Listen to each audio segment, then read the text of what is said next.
Good morning, good day, good evening. I am, as always, your host, Brodie Robertson, and today it is episode 76 of Tech of a Tea, and I'm actually recording this, way earlier than I normally would. I know I've been starting to, record it earlier in the week, but I mean early relative to the previous episode I did. So, I recorded the Cyan episode on episode 7. 2 days ago. Why did I say the episode number? I recorded the Cyan episode on August the 1st. Today is August the 3rd. Basically, the reason why I had to do that is because, how late that went into the week, and, if I didn't do this now, it would have been, I'd be recording this way towards the end of the week. It'd be a big mess if I didn't do that. So, doing it now to get myself, back into the way it should be, and basically, we'll just keep everything going from there. Now, if you haven't seen the Cyan episode yet, even if you don't really care about VTubers or anything like that, if you like this podcast, I really, really think you should go back and watch episode 75, because I genuinely think that was one of, if not the best episodes that we've done so far. I had so much fun recording that. Cyan seemed to love the experience as well, and honestly, it was just really wholesome. And if you want to laugh a bit with all the dumb shit that was said, I really recommend it. We didn't say anything like that intellectual. We didn't really talk that much about tech news or anything, but I think that if you just want to see a fun podcast, that's where you should go. I'll talk a bit more about the Cyan podcast a bit later on, and sort of about how her community has really reacted to the way to me sort of just hanging out with Cyan a bit, because honestly that might sound like a bad thing. That's not a bad thing at all. I mean that in the most positive way possible. I'll get into that in just a bit though. First up, I want to talk about something that I saw just before this. So I was looking for tech news topics like I always do, basically because that's usually a good set of baseline stuff if I can't fill out the topics with anything that's really been happening in my life or anything like that. And tech news is always fun to talk about because it makes sense to clip, and people want to see the sort of stuff that's going on right now. But man, there is nothing going on right now. You have all of the general tech news. If we go to the Verge's website, for example, the Verge is one of my go-tos for tech, not because I particularly like The Verge, but because they just post a lot of shit. And when you post a lot of shit, there's a very high chance that there'll be something interesting that actually happens. But most of these topics are just not interesting at all. It's hey, here's some MacBook deals. Wow, subscription service for college books. Oh, here's some Apple Watch deals. Oh, masks at Facebook. Here's some AirPod. What are these topics? These are so boring. Also, this topic was a week old, but they only just wrote their article about it. So, all of nothing in here except for one or two things is even remotely interesting. Actually, that could be fun. I might talk about that in a bit. I didn't actually see that just before. Anyway, there was one topic that really did stick out though, and as soon as I saw this topic, I honestly knew that I had to talk about it. Now, where did I put it on my list? Let's see. I search for... Did I not put it on the list? Did I just send it to people and not add it to my list? I might be incredibly dumb. Okay, I'm gonna go grab the topic, and then we will talk about it. How did I not add that? What am I doing? Okay, here is an article from Reuters. And that is on the wrong window. Okay. Here is an article from Reuters. Can we see it? Is it broken? It broke. Of course it broke. Why wouldn't it break? Let's go. Click on that one. Properties. That one. Why can you not see it? Why did that break? Okay, so I had everything working just before, and now, it has stopped. I'm gonna pause for a second.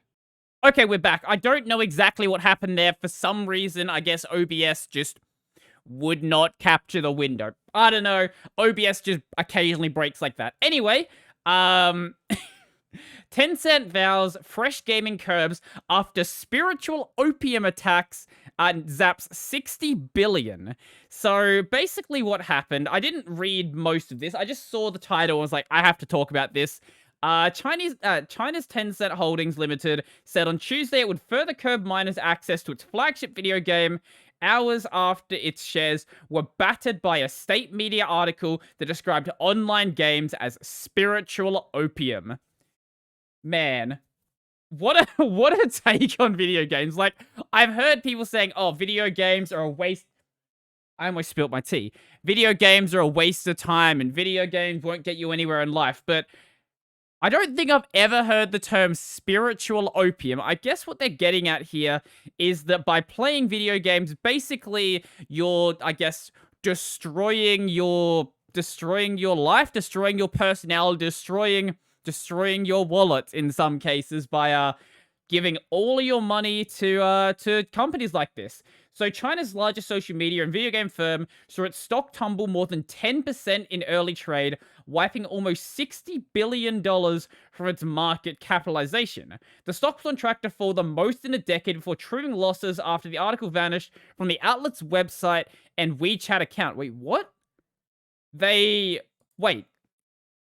So they deleted the article? Uh-huh. In the article, the newspaper singled out Honor of Kings as the most popular online game among students, who it said played up to 8 hours a day. I'm guessing that game hasn't ever gotten an English release, because if it's such a popular game, presumably I would have heard of it. Otherwise, you know, I just don't pay enough attention to, like... No, it does have an English release. Okay, forget what I said. I just don't pay enough attention to mobile games, because... frankly, I honestly don't care enough about mobile games. Anyway, spiritual opium has grown into an industry worth hundreds of billions. What a fucking good take. No industry, no sport can be allowed to develop in a way that will destroy a generation. This is why they're calling it opium. Right, okay. Opium became a sensitive subject in China after it ceded Hong Kong Island to Britain in perpetuity in 1842. At the end of the first Opium War fought over the export of the drug to China, where addiction became widespread. Right, so China has like a history with opium, so by using that term, basically you're trying to like conjure up feelings of hatred that otherwise really wouldn't have been there. Child Wellbeing, a separate opinion piece published by the China News Service on its official Twitter-like Weibo account hours after the Economic Information Daily article took a different tone, saying that blame could not be placed on any one party, including game developers, for child addiction to online video games. Schools, game developers, parents, and other parties needed to work together. That's actually like a good take. Like, yeah, that's actually a good take. Man, spiritual opium? Nah, man. Be a parent, basically. Chinese regulators have found since 2017 sought to limit the amount of time minors spend playing video games, and companies including Tencent, including Tencent, already have anti-addiction systems that say cap young users' game time. That is such a weird idea. Like, I can't even imagine, like, the government getting involved with, like, how much people are allowed to play video games. Like, it makes sense if that's what your aim is, to, like, curb addiction. But also it makes sense in a country where you really could apply restrictions like that. But thinking of that in, like, say, Australia. Australia is a pretty crazy country where we just regulate the shit out of everything. But even Australia wouldn't be like, yes, let's make it so your child cannot play more than, I don't know, pick a number, 3 hours of video games a day. That's just not something that, like, would ever be a focus of, like, the Australian government. We're too focused on doing things like, hey, I don't like encryption. Encryption bad, except if the government uses it. But we should build backdoors into encryption, except the backdoor should only be allowed to be used by the government. That's not how a backdoor works. You put a backdoor there, everyone's going to use it. But ignore the fact that that's how backdoors works. We're the Australian government, and that's what we say you need to do. That's what we're more focused on, and also like censoring video games, even though like you could just give it an 18 plus rating, which is a thing we have. Like we added in an 18 plus rating for the purpose of games that could only be rated over 18, but we just honestly don't use it a lot. Like it's one thing for games not to like hit that mark, but like when you have a game that does, use it. And like the excuses, I talked about like games that got banned in Australia and like some of the dumb reasons why. Let's see, Australia banned games. I don't think I have. I don't recall ever actually doing that. Let's see, list of video games refused classification. Let's see. Some of them, you know, I think might be slightly reasonable. But in the case of, like, Hotline Miami here, I think Hotline Miami 2 also had a problem. So originally rated MA15. Why did it break again? Now you can't see it again. Why is that happening? What is going on? There? Are we good? Yes, we're good. OBS. Okay. Originally rated MA15 plus on May 7th, 2013 by the classification board. It was later re-rated R18 plus on 28th of May through the IARC system.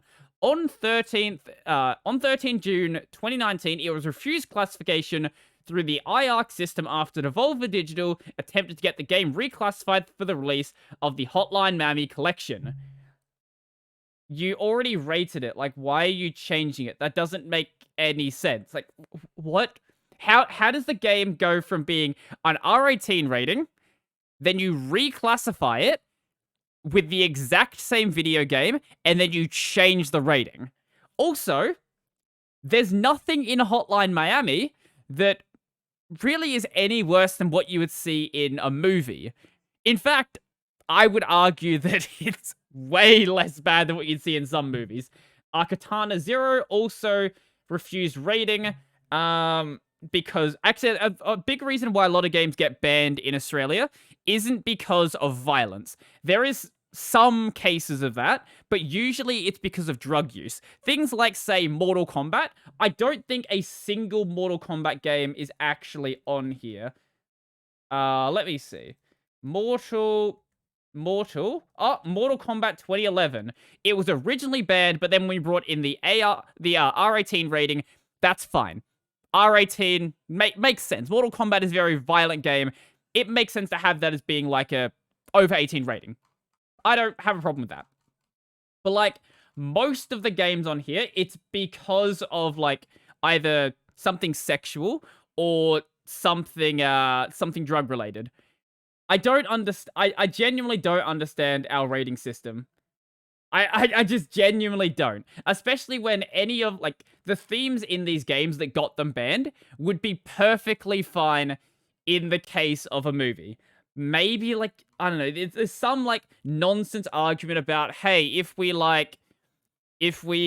have, like, interaction, well, clearly that makes it worse somehow, even though you should have something, like, so much worse in a movie context, actually genuinely bad.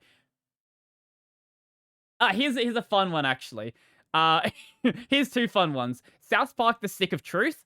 So that got banned because of like some sexual violence stuff. Sure, okay. But they did end up re-releasing it. Oh, right. They allowed it through because of the change they did. A version was released replacing said scene with a card humorously explaining what has been cut. I recommend going and watching the Australian censored version of that scene because it's absolutely hilarious. Saints Row 4 is also a really funny one. So, Saints Row 4 got banned because of sexual violence and drug use, right? But what they ended up doing was cutting a mission involving alien narcotics. Alien narcotics is basically what got the game unbanned. they used the like sexual violence as like a problem to get it banned initially, but then when they reclassified it, it then wasn't a problem. Like this is the other part of the problem with like the Australian Classification Board. Like they will reclassify stuff and the exact same elements that got it banned the first time won't be a problem the second time, even though literally nothing was changed. But look, you're in the internet, so there are ways that you can get your hands on games that were banned. It's not exactly very difficult. I don't exactly need to explain how you would do it. Psychedelic craft mod for Minecraft. Who tried to get a Minecraft mod? A Minecraft mod classified by the Australian Classification Board. Who did that? What? What? Wait. Yeah, like someone actually tried to get it classified. Why? It's a Minecraft mod. I don't understand. I'm pretty sure, if I'm not mistaken, hot coffee is also on this list. Yeah. So, GTA San Andreas had its classification revoked on August 16, 2005, following the hot coffee controversy. Edited worldwide with this version of the game also achieving an MA 15+. But, like, this mod still does exist, and you can just install the mod. Like there's literally nothing stopping you installing the mod. I don't understand.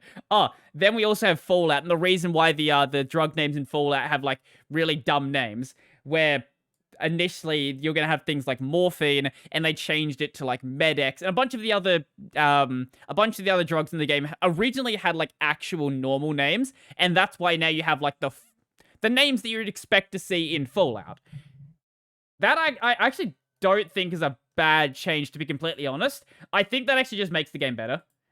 Like that's the one time a reclassification or a bit of censorship actually improves the game. I can't think of a single other time that it's actually happened. Oh yeah, I forgot that Left 4 Dead 2 was originally... Oh, this is the one game that I've seen that has been banned because of, like, bloody violence. One of the very few games that this has actually been a problem for. Also, just remember, once again, that Final Destination exists, and there's no problem with that whatsoever. Yeah. That's enough talking about the Australian Classification Board being honestly absolute morons who have no idea what they're doing and can't even work out, like, what they actually want to censor. But, hey, what are you gonna do? Honestly, what are you gonna do? Just gotta accept that they don't know what they're doing and just live your life, I guess. Yes. You know what? I'll get into the topic I mentioned before.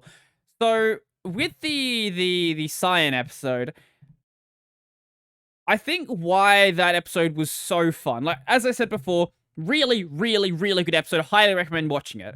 But I think what made that episode work so well is the fact that even though Cyan was saying, like, she's not great at, like, holding a conversation for a really long time, I don't think that's what's really gonna hold up a podcast. I think what really made that work is the fact that there was a lot of really good back and forth, and she's really easy to, like, bounce topics off. If I try to, like, set up a joke, she would sort of pick up with where I was going, or if she didn't pick it up, she'd, like, somehow stumble into it, and, like, that would sort of...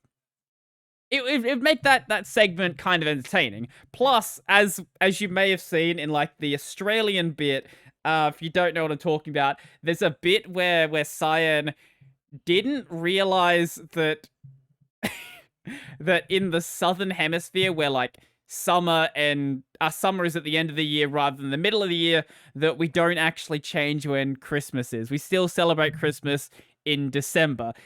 She didn't realize this, and that made for a really fun segment as well. And I think that's part of the reason why it worked. Like, she's also just really fun to just be around. I think that also really helped as well. I've had some people come on who, while they're good speakers, like they don't really make for, I guess, good conversation, if that makes sense. Like, Scott Cunningham, for example. I think Scott Cunningham is an amazing speaker, and I would love to have him back on the podcast if he ever wants to come back on. But I don't think he's great for a conversation. If you go back and watch that episode, I think he spoke probably like maybe an hour maybe even like an hour and a half of that podcast, and I barely spoke. I just like queued him up with a topic, and he would just like keep going forever. And that's great for me, because that means that I don't have to talk that much. But when it comes to like back and forth, like it doesn't really work in that same way, because if someone goes on like a 10-minute tangent, then like if I try to like say, you know, go back and talk about some of the things they talked about during that tangent, it's going to be very easy to forget the sort of topics they actually mention, especially when, like, you give them a starting point and they take it, like, a mile away from where you started. As I said, it's good for me, less talking, but maybe if I was just better at podcasting, I would be able to handle that better, but I think when it's sort of short bursts between two people, it ends up being a bit more fun.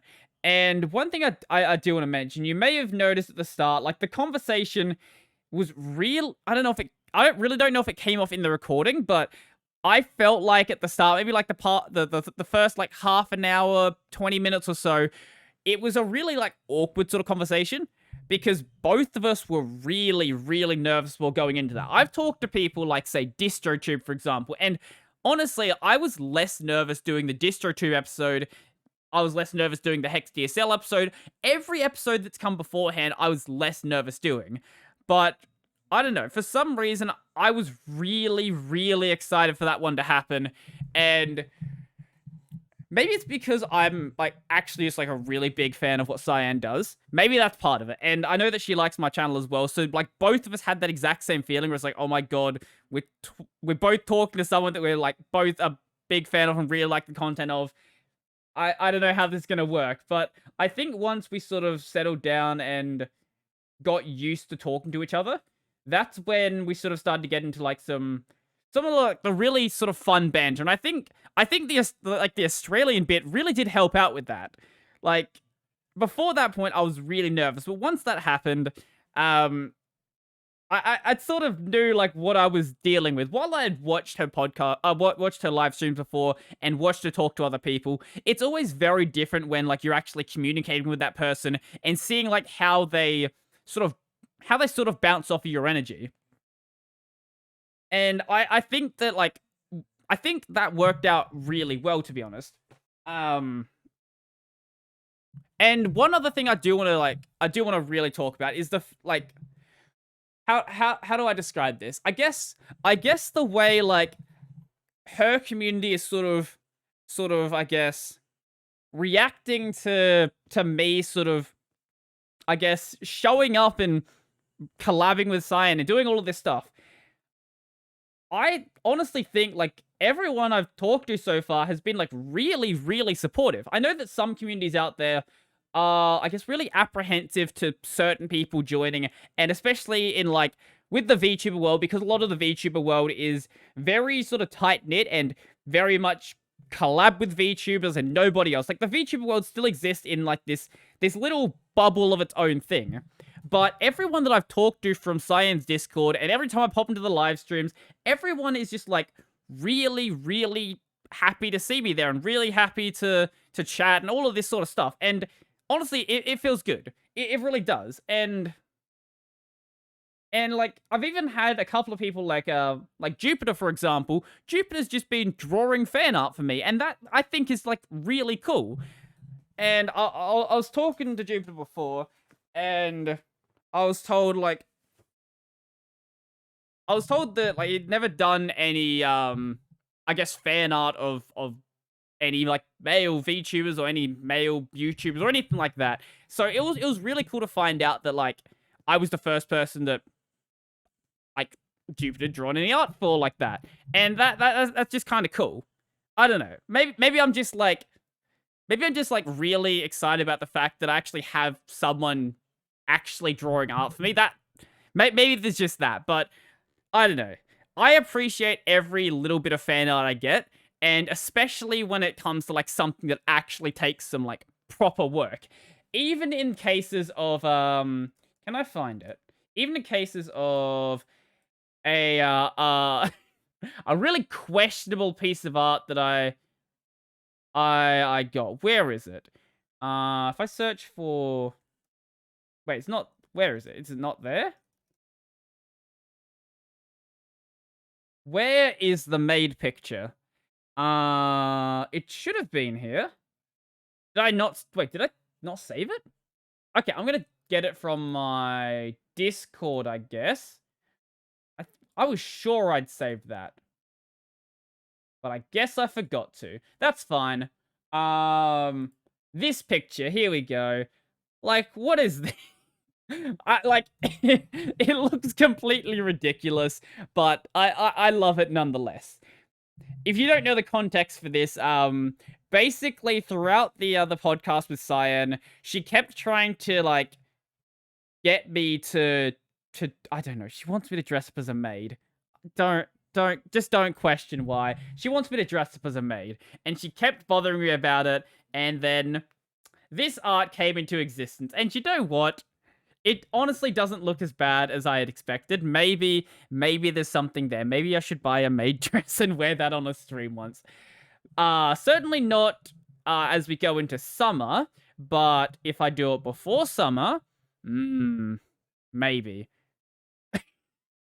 Like, I love this. It looks so stupid, and it's great. But I still really appreciate it nonetheless. So, because of, like, how supportive people have been, I'm honestly, like, even more excited now to do an actual collab. Not just, like, a podcast, but, like, an actual live stream collab. I don't know. It's really nice. Like, honestly, like, I know I can't really, like, word. I know I can't really, like, enunciate. Is that the correct? I can't really describe. We'll go with describe because I'm not a dictionary for thesaurus. Dictionary for adjectives, a thesaurus. I'm not a thesaurus. We'll go with describe. I can't really describe like how nice it feels to sort of have that, but what I will say is it is really nice to have such a supportive community that isn't my own, because my own community is honestly like I kind of expect it considering the fact that I am, but there's a lot of people who are a bunch of assholes, and like that's what I want. But it's certainly a nice change, that's for sure. Oh man. So go watch the Cyan episode if you haven't seen it yet. And yeah, that'll be out the week before this one. So yeah, maybe by then we will collab. Probably not. I haven't sort of planned anything yet. And it's a matter of like actually doing that. That's the first big problem to actually get through. Work out when we are both free to actually do a podcast. I'm usually fairly free most of the time. It's just a matter of actually planning something and then working out like what we're gonna do. Yeah, that's the like the big part that like actually is gonna take some time. But I don't think there's really anything else to say about that. Just watch it. I had fun. Everyone I've talked to so far who's seen the Odyssey version has had fun. Hopefully when people watch it on YouTube as well, they will think the same way. And I know that episode got posted, or I guess it got posted, is gonna get posted, got posted for you, gonna get posted for me, on r/VTuber. So, hey, if there's anyone new here who, you know, hasn't seen this podcast before and they just discovered it from that post, welcome, have fun. Maybe we'll bring some more VTubers on in the future. And if there's any VTubers who are watching this, hey, I might check out your channel and maybe we'll do something in the future. That'll be cool. I will take over my position in the independent VTuber sphere. That's my goal. That makes it sound way worse than it actually is. I like the idea of VTubers. That's what I'll say. Like the idea of VTubers, and there are some really cool people out there who would be more like would be a lot of fun to like chat with. That's for sure. Yeah. Anyway, I want to move on to a bit of a gaming topic. I guess another gaming topic. Yeah, another gaming topic. So I don't know how many of you guys saw Charlie's first video on the Halo Infinite beta thingy, whatever it is. The what were people calling it? They were calling it a tech demo. That's it. So Charlie Moist Critical. Let's see. The first one, not the one that he did after that. So he was playing the tech demo sort of thing, and was really critical of the game. Haha, critical, get it? His name's Critical. Was really critical of the game, like how the game actually worked. And I don't really care that much about Halo. I don't really care if the game's actually good or not. I'm not probably going to play it anytime soon. Maybe I'll buy it like on sale eventually, but one of the things that I found really amusing about this is how many people were like being, once again, really critical of like how he was sort of talking about the game, saying, oh, it's just a beta, or oh, it's just a tech demo, and people couldn't actually work out whether it was supposed to be a beta or a tech demo. And this kind of amuses me because of like how much like the game industry has really destroyed what the word beta actually means. And I think this has all started back since like Battlefield 3 and things like that.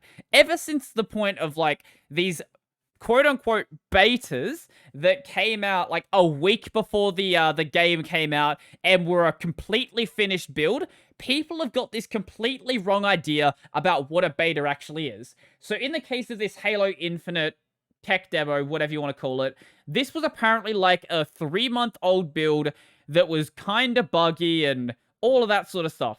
Now, I know people are really confused about what a beta actually is at this point, but that's a beta. A beta isn't supposed to be a release build of the game that you play like a week before the game comes out. A beta is supposed to be like an older build, a build that's like stable enough where you can check out most of the features, but it's not supposed to be complete. Like, for example, when Battlefield 3's beta came out and you had Operation Metro, and I think you had the M16 and the AK, whatever the AK weapon was in that game. I don't remember the exact one. Not a beta. What beta has sort of become to me now is demo.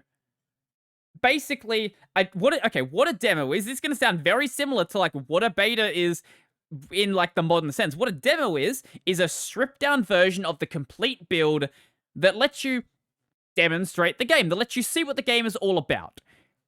Take a modern beta. It's a stripped down version of the release build that lets you see what the game is all about. Not a beta. Look at something like, say, Minecraft's a bad example, but we'll go with Minecraft. Minecraft actually is a good example because it demonstrates like what the difference between these different stages are. It just had like really long iterations of these. So if we take like Minecraft pre-alpha sort of stuff, it had like a concept of what the game actually is, but barely worked, and a lot of the features that you'd expect to be there in Minecraft just simply weren't functioning. Then you take the Minecraft Alpha. The Minecraft Alpha still didn't have lighting properly at the start, and over time they eventually added that stuff in, and a lot of the features you'd expect to be there were missing. It had a lot of like lag problems, and overall it was still like a very flaky game. While it was like more than what was there for like the initial testing as like a concept, it still wasn't a fully fleshed out game that really made sense to really buy. People did buy it though, but that's because of how like insanely long those cycles were, and it was still a good game nonetheless. Then the Minecraft beta came out. This was a much more complete version of the game, but still really lacking in a lot of the features you'd expect to be like in Minecraft today. Back when the beta came out, it didn't have things like sleeping, for example, one thing. It didn't have much of what was there in the Nether. Basically, it was like netherrack and lava, and that was pretty much it. The end didn't exist. food did exist, hunger didn't exist, potions didn't exist, enchanting didn't exist. All of that stuff came towards like the end of the beta. The end of the beta that was coming up towards like the actual release of the game. Betas are not what you've been told from like all of the game dev studios today. If it comes out a week before the game's coming out, it's not a beta. A beta is supposed to be buggy and it's supposed to be like missing all of the features. People got really confused with Halo Infinite because it was the actual first beta for a game that anyone has actually seen publicly in maybe like 10 years.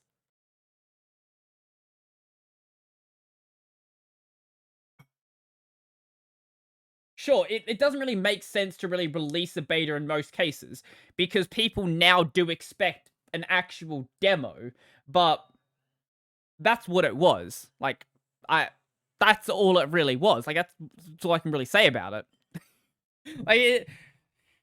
I really wish game companies didn't do this because it just makes things more confusing. I think the reason why they did it though is because beta makes it sound like more exciting than demo does. Like, oh, demo just sounds kind of boring. But when you say beta, it makes it sound like it's this exclusive thing. It makes it sound like it's this thing that like you're not supposed to have, and like you're checking out the game when it's still like not ready to be played. Like, it makes it sound more exciting than it really is, even if it's just fundamentally not a beta. Because if the game's like, okay, here's the point. If the game is literally about to ship, like discs have already been sent to stores, and like there's no way you can change the game without releasing like a day one patch. If that is like what your quote unquote beta is, that's not a beta. It's just not. Unless you intentionally release, in the case of Halo Infinite, an old build. Yeah. I saw this over on Reddit, I think. This is the Steam hardware survey. Most of it's not that exciting. Like, you see the normal stuff that's been happening. Weirdly, there was a spike in Intel usage that completely dropped off. I don't know what the deal was there. Did people just have a bunch of Intel CPUs that died all of a sudden or something? I don't really know. It seems like there's a bunch of, like, weird dips in places, though, so maybe there was just, like, weird collection in the data at that point. I'm not really sure. Anyway, that's not what I want to talk about. If we go to the OS version, Linux has once again broken 1.0. It's not like a massive number. Like, OS X is still way, way more popular. Even though I don't know who's playing games on their Mac. I genuinely don't. But that 1% is really, really big. Like, 1% might not sound like many people. But if we go look at, like, how many people globally use Steam. Steam user base. There is approximately 120 million monthly active players. So let's say 1% of that, which is 1.2 million.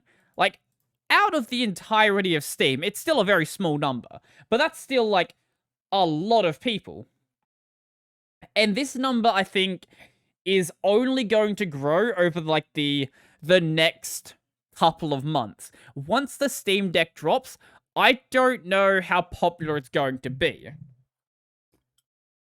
But what I do know is that there's no way the hype doesn't play out in some sort of way. Like, the Steam Deck has been so hyped up. And I know that, like, looking at pre-order numbers doesn't really matter in this case because you could always cancel your pre-order, at least in this case. Pre-order numbers. I know there's been some numbers floating around, like how insane it was. In the first 90 minutes, apparently, there was 110,000 orders.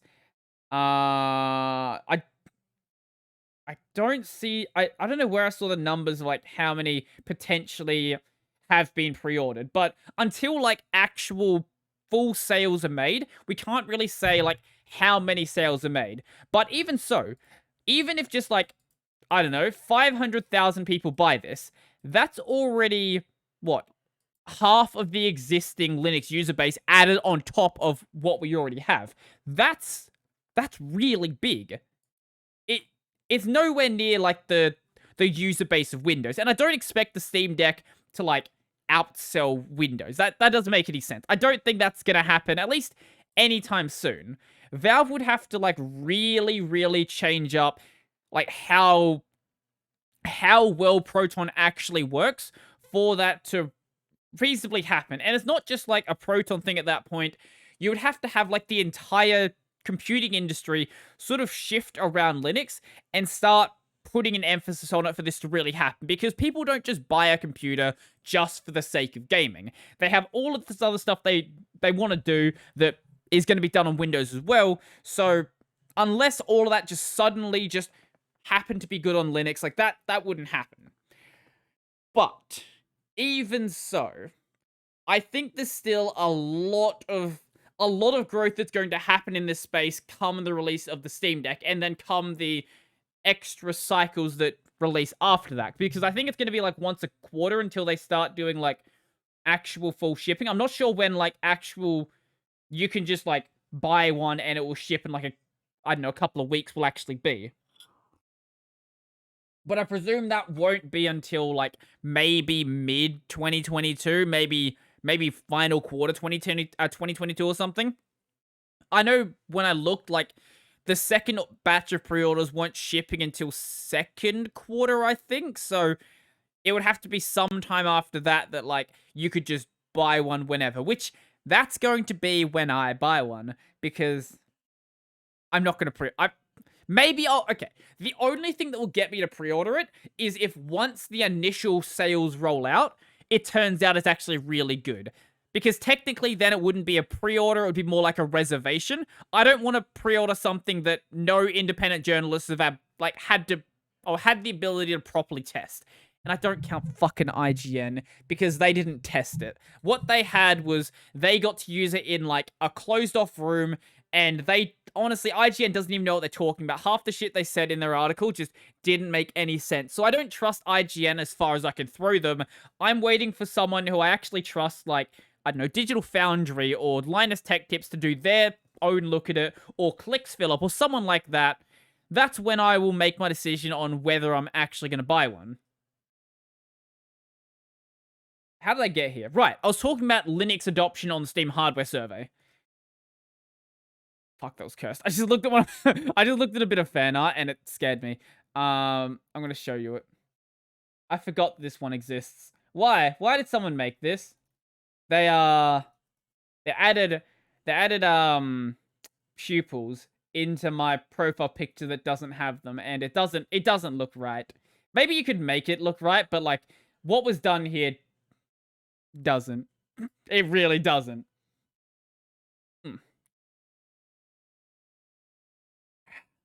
I'm still excited for the Steam Deck, and so far I haven't seen anything to really change that. Like I keep seeing articles about it every so often. I know like FSR is like working nicely inside of Proton, all of that sort of stuff. Steam Deck, wait, what? AMD and Valve working on CPU driver that could boost Steam Deck performance. I didn't see this one until just now. According to a report from Phoronix, AMD and Valve are working together to design a better CPU scaling driver for Linux, targeting the Steam Deck console. Right? Valve has recently launched its Steam Deck gaming console that houses AMD's custom Ryzen APU with embedded RDNA 2 GPU and Zen 2 CPU, powered by Linux-based Arch operating system OS. Okay, that's redundant. Given that this system runs a Linux-based OS, Valve has to optimize the software as much as possible to ensure a smooth and consistent gaming experience across various AAA titles. Well, not necessarily, but sure, it would help. According to the report, Valve has been improving the CPU frequency scaling on Zen 2 cores in a joint effort with AMD. Steam Deck will obviously benefit from this collaboration, along with other AMD processors that run on Linux, which I run. That would be certainly nice to have. AMD's Zen 2 design now uses the ACPI CPU FREC driver, which was not very performance/power efficient for modern AMD platforms. This approach resulted in poor performance, poor frequency scaling, and made it difficult. Sorry, I can't read. Made it difficult for power-limited solutions like the Steam Deck to manage the power/performance ratio to improve scaling. AMD has used the Collaborative Processor Performance Control, CPPC, a part of the ACPI specification, which provides a generic improvement for all newer Zen designs. However, if AMD decides to design a vendor-specific driver for Valve, it's possible that the solution couldn't scale to other platforms and would remain exclusive to Steam Deck. Huh.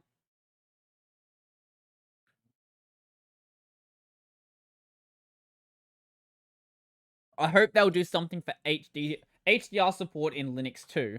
Honestly, like, maybe HDR is very exciting, but I've never seen an HDR display, and because I haven't seen an HDR display, I can't really say whether I would care or not. This is one of the nice things about not having nice things. When you don't have nice things, you don't know whether you're missing the nice things. I don't ever want to see an HDR display until I can like have a good HDR display, because if I see one and it's good, that would mean that I would then have to go and buy one because it would bother me otherwise. Given that this system runs a Linux-based OS, Valve has to optimize the software as much as possible. Sure, okay, that's a reply to something in the article. Linux already runs really fast compared to Windows. Still, software should be as optimized as possible when targeting specific hardware. I don't think you're even paying attention to what this article's about. This article's about, like, Proton and stuff running on it. So, yeah, like, Proton does have some issues in some places. But from what I've seen, for the most part... What is this? From what I've seen, for the most part, like, with my personal experience on my rig, like, it's been pretty good. I just saw an article from TechRadar. Just like the Nintendo Switch, the Steam Deck is a result of failed hardware. What is this about? Oh, right, okay.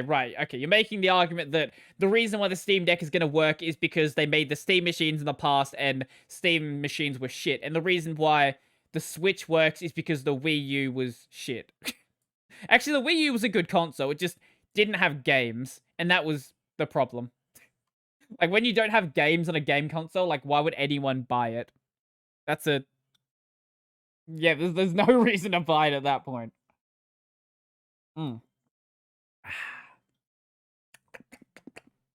Tea. I ran out of the normal tea that I drink. I usually have Australian afternoon. I still had, like, a box sitting in my my pantry, and I thought there were tea bags in it. I could see, like, the tags for the tea bags. What was actually there were the tags for the tea bags with no tea bags attached. So I'm drinking Lipton black tea right now. Still good. I know someone is going to argue, but Lipton black tea is not very good tea. I don't care. I like the taste of it. I also like coffee with lots of sugar in it, so maybe I just don't have, like, the best tastes. Yeah, I probably don't have the best tastes, to be honest.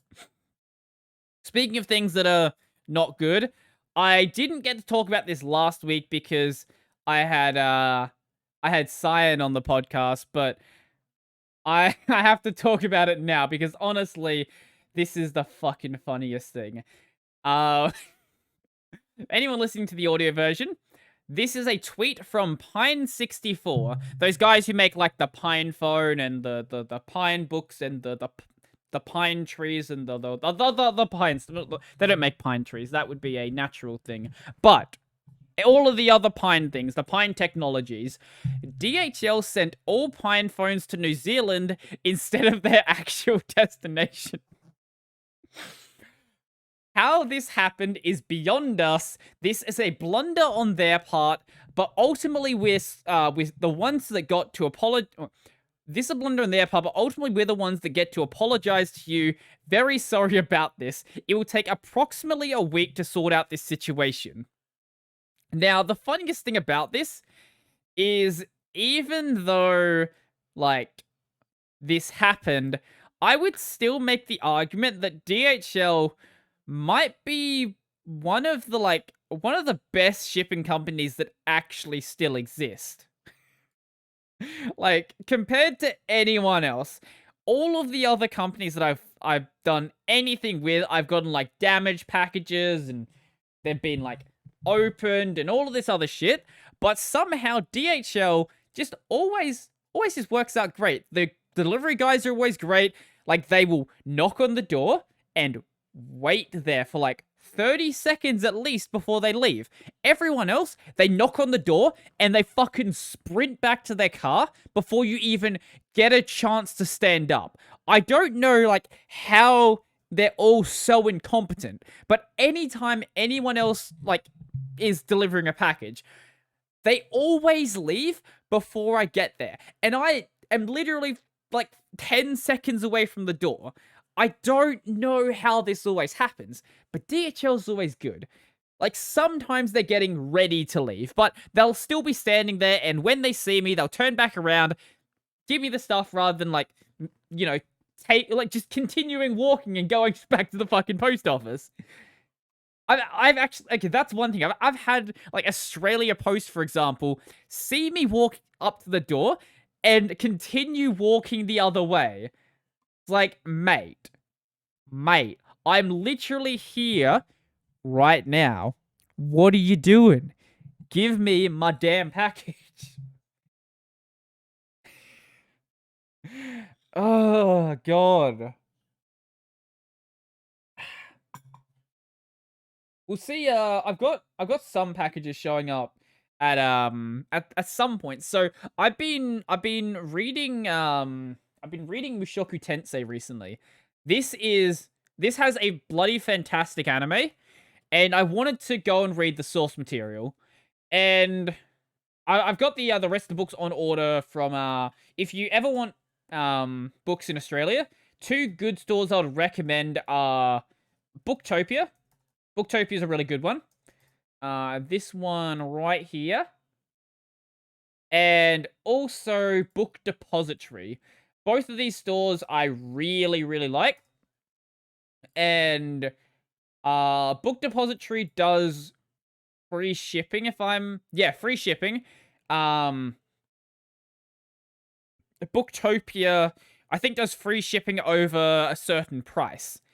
The problem with Mushoku Tensei, though, if you didn't see the anime for this is really good. And unsurprisingly, ever since that anime dropped, this has basically been sold out everywhere.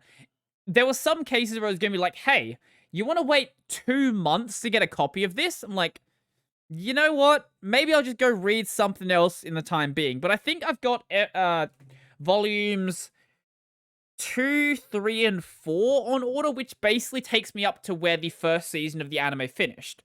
But there's something weird about this adaptation, and I've never seen this in really any other adaptations that or any other light novels I've read before. I just called this the adaptation. This is what I mean. So it feels like the light novel, this might sound stupid. It feels like the source material is an adaptation of the anime. Maybe that doesn't make any sense, but what I mean is, it feels like when I watched the anime, even though somehow it managed to, like, adapt 4 volumes, or 3 volumes? I think it was 3 volumes, actually, not 4. Even though it managed to do that much content, it still felt like the anime somehow had extra details that were actually just missing from the light novel. It's such a weird experience to be reading something like this. It's not to say that, like, this is bad. This is really good, and I still recommend reading it. But there are some scenes that, like, I'm almost 100% sure simply just didn't exist in the light novel that feel like they should be. Like, they fit perfectly with the characters. You know how you might watch something like Naruto, for example, and you'll have some, like, weird arc that comes out of nowhere that doesn't really make any sense. It's the exact opposite for this. The extra shit added into the anime feels like it should have been there from the start, and it's so weird when I get to some of those segments, and they're just simply not there. Like, there are a couple of, there are a couple of segments early on with Roxy, for example, who is the main character's magic teacher, which I thought were in the light novel. Apparently, they're not. Like the big ones. If you've seen the anime, there's one scene with Roxy. Definitely is in the light novel. It's much shorter in the light novel, but it's in the light novel. If you know the anime and you've watched the anime, you will know exactly what scene I'm talking about with Roxy. When Rudy catches Roxy late at night. That's all I'll say about that. But there's extra scenes where Rudy is just like being a weird, like, Rudy's a very weird dude. Just being a weird dude having conversation with Roxy, which weren't there at all. And I don't know if this is just a thing with, like, the first volume, or if that actually continues with the rest of the series. But I'm very intrigued to see, like, how that actually is handled. It's one thing for that to happen with their, like, obviously being less detailed, because this is a light novel, and not a manga, so obviously there'll be less detail when it comes to the fight scenes, but, like, just regular conversations. Usually you expect, like, lines to be cut in the other direction. Lines to be cut from the light novel, rather than lines just not being there altogether. So, the typical pace with anime adaptations now is usually about, like, 3 to 4 volumes of a light novel for 12 or 13 episodes. That's the general pace we go with. And for anything else, like, when I read, like, Rising of the Shield Hero, or, like, Death March, or Kumadeska, or Grimgar, or Is It Wrong to Try to Pick Up Girls in a Dungeon? Every single case like that, there were lines cut. Even in cases like How to Pick Up Girls in a Dungeon, which is only a... No, sorry, that is a 4-volume adaptation. I was gonna say it's not, but no. Even in cases like No Game, No Life. No Game, No Life is a... No, that's once again another 3-volume. Sword Art Online. There we go, there's one. Sword Art Online is a 2-volume adaptation for 12 episodes. That is the old pace that used to be done. They don't do that anymore because in a lot of cases with light novel adaptations, nothing really happens in the first 2 volumes. In a lot of cases, you'll sort of have those be like the introduction, still introducing all of, like, the cast of characters. So doing more of that makes sense in that case if you want to get, like, into the actual story, but it's worse because usually shit gets cut.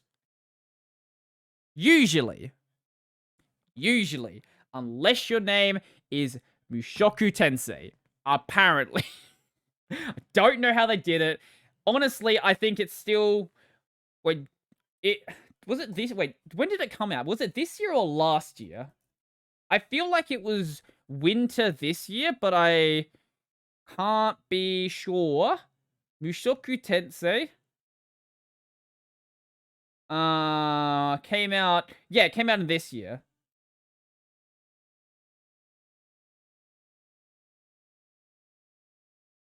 Wait, what did I just read there?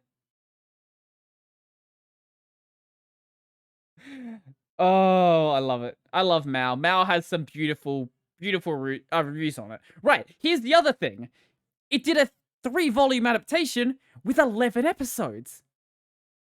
It didn't even have, like, 12 or 13. They managed to cut an entire episode out and still make it a good adaptation. It baffles me, especially with things like the adaptation for Kumodeska, So I'm a Spider, So What, where the adaptation was a fucking mess. I really like the light novel. That series is something where you really need to get into, like, the nitty-gritty details of, like, the lore of the world. If you don't do that, shit later on simply doesn't make any sense. It feels like fight scenes are just, like, pulled together out of nothing, the main character getting powers for absolutely no reason. But in the light novel, that doesn't exist. Everything's explained properly. Actually, that might be part of the reason why Mushoku's adaptation works so well. There's a lot less, I guess, explained through inner monologues with the character. I I think that's it. A lot of what's explained in Mushoku can really be explained through action and really be explained through like short dialogue conversations. I think that might be why it works. Yeah, that actually makes sense. So, Rising the Shield Hero, Kumodesuka, basically, like, explain a lot of the abilities the character has, and a lot of stuff, like, through conversations in their head. But usually, like, you can't really just have, you know, a 5-minute monologue with the character talking to themselves. That really doesn't make for good content. When your explanation is something like, hey, the character manages to, like, feel the ability of the mana and somehow manage to cast the spell like that. Yeah. I've just unraveled the entire mystery right now. I recommend watching the anime and reading the light novel.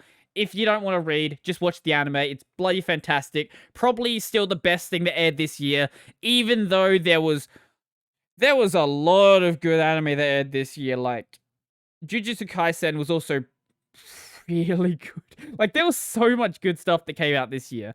Honestly, it's gonna be kind of hard to like work out what the best stuff of the year was. Was Mushoku really this year? That seems like so weird in my mind. Maybe wait, did I read the date wrong? No, I didn't. It actually did air this year. That feels like it was so long ago though. It honestly feels like it was so long ago. When you watch seasonal anime, you like really lose track of time. Just altogether, just lose track of all time, and shit just stops making really any sense. Oh, the other thing that it does that makes it work so well is the fact that it doesn't actually have like an opening and an ending. Or sorry, it doesn't have an opening. Doesn't have an ending. Most anime, the way that it works is you have like an opening, a normal anime opening, right? There's a, I don't know, J-Rock or something. It'll be like the same segment the entire time. This, however, does it in a very different way. What it basically did was it would sort of show off where the character is. It would explain a lot of what was going on with the world with like panning shots, and if like there's a segment of the first season where they're traveling through the demon continent, whatever it's called, and they will show like a lot of that traveling during that segment rather than having it after it. So I guess you can also save a lot of time doing that. There are a lot of really good choices made to make it like a really good series. Who directed it? Have you directed anything? Okamoto Manabu did some stuff on Akame ga Kill, the storyboard for Carol and Tuesday, directed Gamers. What? Gamers is a train wreck. I love it, but it's a train wreck. How? Yeah, directed something as mid as Gamers, and then as beautiful as Mushoku Tensei. Yeah, I don't know how he's done it. This guy's managed to work marvels on that series. I know it's not a new series or anything like that, and I've probably talked about it on the podcast before, but reading this light novel really did remind me of how good the series is and how much I think people should actually watch it. But moving on from that, we were talking about Pine before. So let's talk about something else Pine has done. This is also something that kind of fell under my radar for like quite a bit, but we're here now. Pine 64's open source smartwatch goes on sale for $27. I don't really care about smartwatches. I do have one. I do have one, but it's not. Oh, it's in reach. Here we go. Yeah, let's see if we can grab it without ruining everything. Probably can. Here we go. Here we go. I didn't pay for it. That's why I said I don't really care about smartwatches. This is a Garmin watch. I got it as a Christmas present. I don't know how many years ago, actually. A couple of years ago now at this point. And it's nice to have. But, you know, I wouldn't pay how much the Garmin bloody cost, because I found it was very expensive when I got it. But this one, on the other hand, not expensive. This one is $27. You can now buy the Pine Time smartwatch pre-flashed with Infinitime firmware. I guess if Infinitime is like smartwatch firmware or something. Oh, it's a firmware specifically made for the Pine Time. Okay, I was gonna say, who makes like firmware for smartwatches? But apparently Pine does. So they announced it back in 2019.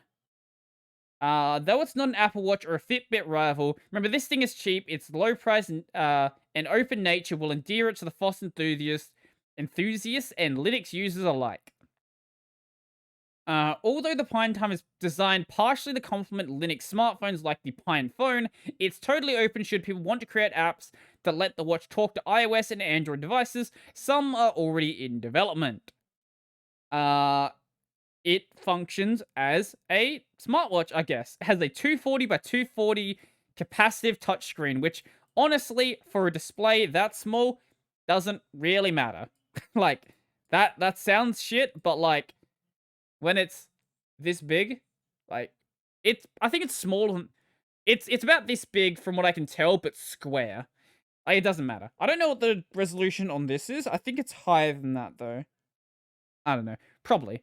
It uses a Nordic semiconductor. I don't know what that is. I'm gonna go past that. So it uses Bluetooth 5, a motor for vibration, a recently upgraded accelerometer, a heart rate sensor, so in theory it could be used as a basic fitness tracker. You mean what you're literally showing on the screen right here. And you can buy it from the Pine store for $27. What are people saying on the comments? It seems similar to my Pebble Classic. Man, I'm actually really sad that Pebble went out of business. If you don't know who Pebble was like one of the first smartwatch manufacturers, but the problem that Pebble had is they sort of started in the market a little before the market was really ready. So they were a Kickstarter company back in 2012. Jesus Christ, that was ages ago. And they were around for quite a while, to be honest. Wait, hold up. Why are people talking about Pebble as if they still exist? They didn't come back, did they?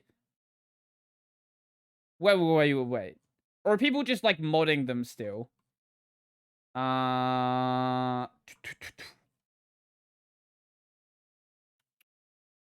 Let's see. Wait. Similar lacking features to compare to, like, the Apple Watch. That was the other thing. The Apple Watch eventually... No, they did shut down in 2016. It's just that the people who own Pebble Watches are, like, still using them in 2020 even.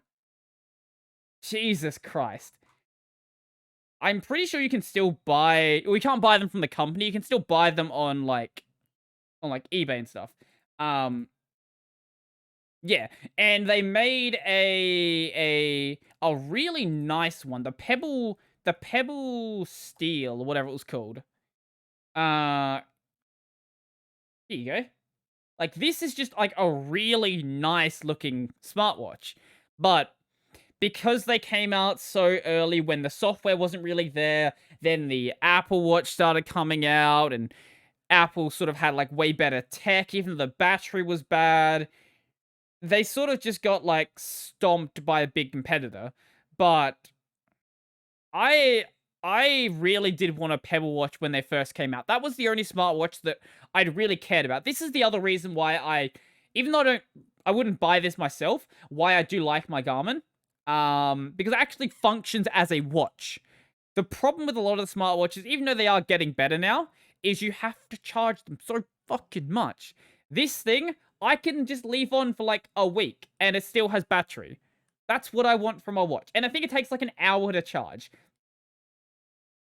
It doesn't do much. It's a fitness tracker. That's all it needs to do.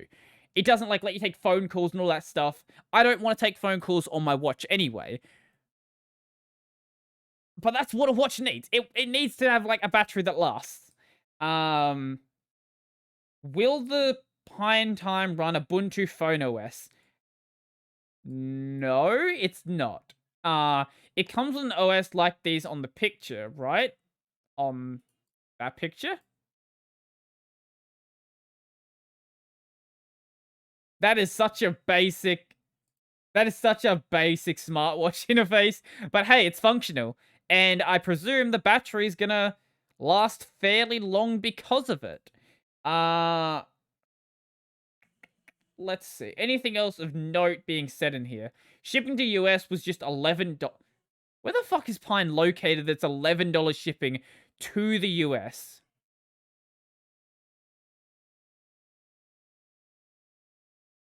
Wait, would pay $27 for just not making one more piece of e-waste. What? Do you own a PC and a phone? Sure I do, and they are some nonsense number more capable and useful than this e-waste. The thing is that you can buy a bunch of this fitness tracker smartwatch charge me all the time things for this kind of money, and probably every single one is better than this. What? What smartwatch can you buy for $27? Shipping to Estonia is $60. Where the fuck is Pine located? What are they doing there? How are they doing their shipping that shipping is this insane? I don't understand. What? Okay, let's find out. I want to find out what country Pine actually is located in. Pine 64. Ah. They're a Hong Kong-based company. Now I see the problem. Wait, they were founded in California, but their headquarters is in Hong Kong. Right. Fair enough. That would explain the shipping problems, though. Can $65 shipping for a device that is $27. Jesus Christ. Oh my lord. Yeah, no, I can understand why that might be too expensive for you. Will I get one? No. No, I don't usually wear watches in the first place. And if I do need one, I have my Garmin. But if you want a smartwatch, hey, maybe the Pine Time is a good one, especially if you're the sort of person who likes to sort of hack around with stuff like that. Anyway, I don't typically care about hacking around with handhelds for the most part, like handheld phone or smart devices. Like, I have my phone here. I could install a custom ROM on it, but like I'm sort of lazy. I've considered doing it in the past, back when like CyanogenMod was like the big thing that everyone did. But yeah, since then I just got lazy, really. Now this isn't, I was gonna say speaking of lazy, but that's not a good segue. Segue. Emoji 14.0. So if you don't know, emoji is part of like the Unicode standard, and every so often there will be like new versions of the emoji standard that come out that come with like a bunch of new features. If we go all the way back to emoji 1.0, for example, we'll see things like, you know, all of the stuff you expect to be there, like grinning face and all that sort of stuff. These were added back in like 1.0. You know, like the OK hand sign, like all of this cool basic stuff. And then over the versions, for some reason, they skipped from version 5 to 11. I don't know why. Over the years, new shit was added. This is the draft, the list of drafts, if I'm not mistaken. Oh no, this is actually what was added. Okay. But 14.0 has not been official. Wait. Wait, hold up. Is that an emoji? Okay, I was gonna say, you didn't make an emoji specifically for Rona, did you? Man, if they had done that, that would actually be peak comedy. But a lot of these, like, you know, the fairly normal sort of stuff that's being added into emoji nowadays. So things like, hey, here's the, what is it, rightwards hand, so that's gonna be like handshaking, leftwards hand, so like you could do like a handshaking version. And with modern emojis, whenever there's like people involved, they always release like, was it five I guess 6 different skin tones. They have yellow and then like all of the different skin tones they have here. And like different variants of these. Most of these are probably going to be added in. What is this? Heart hands. What is heart hands? Oh, yeah, I can't see any reason why that wouldn't be added. Things like that. That's all like fairly normal stuff. But there's a couple in here I specifically want to talk about. So, are you excited for the biting lip emoji? Oh, this is gonna be added. If you want to just get rid of like any sort of subtlety to sending emoji in like some sort of sexual way, are you excited for the biting lip emoji? It's probably gonna be added. It's probably gonna be added. And you know that people are gonna be using it in really dumb ways. Maybe there's gonna have to be a point where people like ban a specific emoji from like their Twitch chat or something, because stuff like this is gonna be abused so fucking hard. But there were some ones in here that I was actually kind of interested in as well. Things that weren't going to be really dumb. Saluting face, this one. That I'm going to use very frequently. If you don't know, I don't like wave to people or anything like that. I salute everyone. Yeah. That's why I end off my videos with the salute now. That's because I actually just do that in real life as well. Like, it's just easy. I don't know. I don't know how I started it, and then I just kept doing it. Face with open eyes and hand over mouth. I really hope they adjust the name for that one. That is a horrible name. That is a really bad name. Dotted line face. Sure. What other fun ones were there? There was a low battery one. How this one didn't already exist actually does not make any sense to me. So if we go look up battery. Batteru. Exactly, Brodie. Batteru. There's a battery one. How has it taken this long for a low battery? There's been like a low and a high volume for years. If this doesn't get added, I don't know how. If this existed, I would have used it for my, back when I was using i3 and I had emojis indicating things in my bar. That would have actually been really useful for that. Coral. Sure. Empty nest with egg. Beans. Beans, just beans. Why beans? I don't know. Like, it's always fun to go look at, like, the emoji that get added with every single version. Because, man, there is some, like, really stupid shit that gets added sometimes. A wheel. Like, a car wheel. Emoji is just an excuse to add, like, literally any pictures you want right now. What was heavy equal sign? What? What? Why? Huh? What? Why? Why is that a thing? From what I've seen, most of the stuff that gets, like, that gets suggested usually ends up being added. That's from what I have seen with our previous ones. So you can sort of expect that what's on this list is gonna be there in the next version. So, hey, if you want, like, I don't know, a bean jar, that you have a jar and you have beans, or pouring liquid. Pouring liquid is not going to be abused either. I can think of some fun ways to have fun with that one.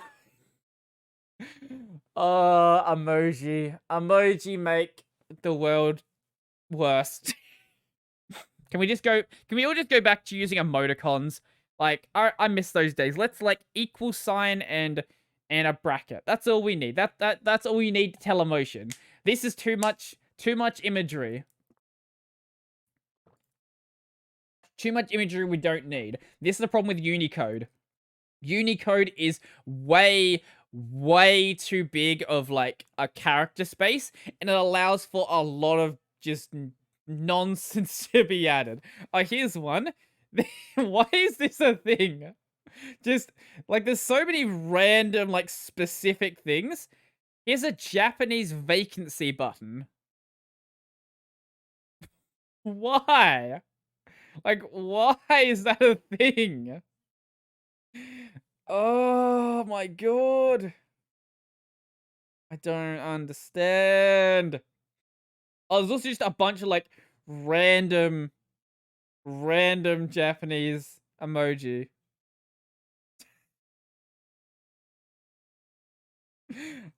Sure, okay. And I'm sure if I, like, look for some other stuff in here, you could find some other, like, really, really really dumb shit. Get ready for the not safe for work list of emojis to change when the new ones come out and you have beans where you can just be like, nut. Wait, is there a nut emoji? There presumably is a nut emoji. How is the... Oh, wait, was there... Oh, yeah, no. There, it is being used. I feel like the pouring water one is going to be on there for some weird shit as well. Yeah. Yeah. That's enough talking about emoji. Why am I talking about emoji? What am I doing with my life? Oh my god. What else do we have on here? Oh yeah. So Spotify is testing out a new free tier. Now I pay for Spotify. I'm well aware that Spotify is really bad for musicians. I know that like the rate they get is very low. But if I wasn't using Spotify, I probably just wouldn't be paying for music in the first place. So a low rate is better than no rate. Yeah, we'll go with that, I guess. There are other services that pay more, but Spotify is very convenient, and everything that I want to listen to is probably going to be on Spotify. And I listen to, like, a lot of, Japanese stuff, and it's rare to see a lot of that stuff appear on other platforms. But anyway, Spotify is testing a less restrictive ad-supported tier costing 99 cents a month. It's currently not being rolled out to every user, but there's an interesting way they're approaching this. It costs money, but it's still ad supported. So basically, it is a low cost subscription tier being piloted by the streaming service, which combines elements of its existing free tier and premium tiers. The plan still features ads like Spotify's free tier, but doesn't impose limits on any number of tracks you can skip per hour. Users are also free to pick which specific song they want to listen to, rather than mostly being limited to shuffling within albums and playlists. Uh-huh. So basically, it's like everything you get in like the full paid version, but you still get ads occasionally. At least one user has seen Spotify Plus being advertised at 99 cents a month, a tenth of the cost, but it's understood that Spotify's test involves offering the new plan randomly a variety of price points to gauge user interest. Spotify's free tier exists in its current form since 2018, doesn't let users skip more than 6 tracks per hour. What a fucking dumb restriction. And only lets them pick and listen to specific tracks from 15 select playlists. Why would you even use the Spotify free tier unless you have like the most fucking normie taste in music you could ever imagine? Why? Just why? I don't understand. Maybe that's why I don't know anyone who actually uses the free tier. However, Spotify cautioned there's no guarantee that the new tier will launch in its current form. Yeah, makes sense.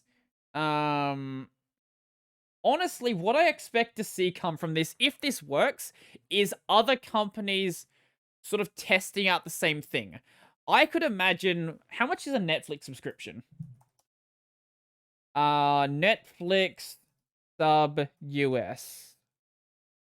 It is $9 a month in the US. So don't show me the bloody Australian prices. Show me the United States of the Americas. Just because most of my viewers are American. $9 for the basic tier, 14 for standard, 18 for premium. I could imagine Spotify doing the same thing, offering like, I don't know, a $5 tier that still has ads, but allows you to watch HD stuff, for example. Maybe it'd be like, I don't know, maybe it'd be more. Maybe it'd be like maybe they would just turn the basic tier, like get rid of the basic tier altogether, like, and or make you watch, or give you the ability to watch ads in this, or give you the ability make you watch ads in this, but then like have you get the advantage of standard, for example. Like I could see Netflix doing this if if this actually works out. Because companies are always looking for a great way to entice people to spend money who wouldn't have been spending money in the first place.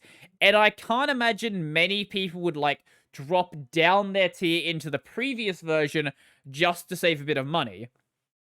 Maybe if it's like really cheaper, like in the case of Spotify, where right now it might be 99 cents. I could see people dropping their thing down by $9 and then listening to some ads. I could see that happening. Spotify free tier is so much worse than it used to be. It's basically gotcha. I don't know why you'd use the fucking free tier. That sounds horrible. Just random music you don't care about. I don't know how I feel about this going well. I like the idea of more choice, but I also don't like the idea of encouraging companies to give you a paid tier that still has ads on it. Like, there was a time when if you had paid TV, for example, that paid TV didn't have ads because you were paying for it. But then over time, like, ads sort of became more and more accepted in it to the point where, hey, it's just as many ads regardless whether you pay for it or not. And I think this could be like the beginning of that actually happening with the subscription services. So at this point, there's still the ability to actually like fight back against it, but no one's going to. No one's going to. They're just going to go and let it happen and yeah, just go about their life, I guess, and just accept that the companies are going to nickel and dime them for everything they could possibly get. Like, imagine getting to the point where, like, you pay for the most expensive Netflix tier and then you still get ads. That sounds ridiculous, but that could very well happen if this path continues to go down this route. Like, or if this continues to go down this route. Do I see it happening? Yes. Yes, it wouldn't be the first. It would not be the first, and I wouldn't put it past companies to get that greedy. Yeah. If you can nickel and dime people, you can nickel and dime people. People something segue trolling people. Here's something I saw over on Reddit. There's your segue. This is called Toggle Monitor Grayscale. This script toggles your Xorg monitors between color and grayscale. The DDC method works with Wayland. It can be bound to a keyboard shortcut to easily toggle on the fly. Now, apparently, there's like productive reasons for why you might want to do this. I don't believe it though. So what they say is grayscale can cause less eye strain for some people, especially combined with a warm color monitor preset that filters out most blue light. And light themes for both your desktop and your desktop environment and apps for creating a paper-like looking desktop. Try it, you might be surprised. Grayscale can increase concentration and reduces distractions. I've also found it to have a calming effect.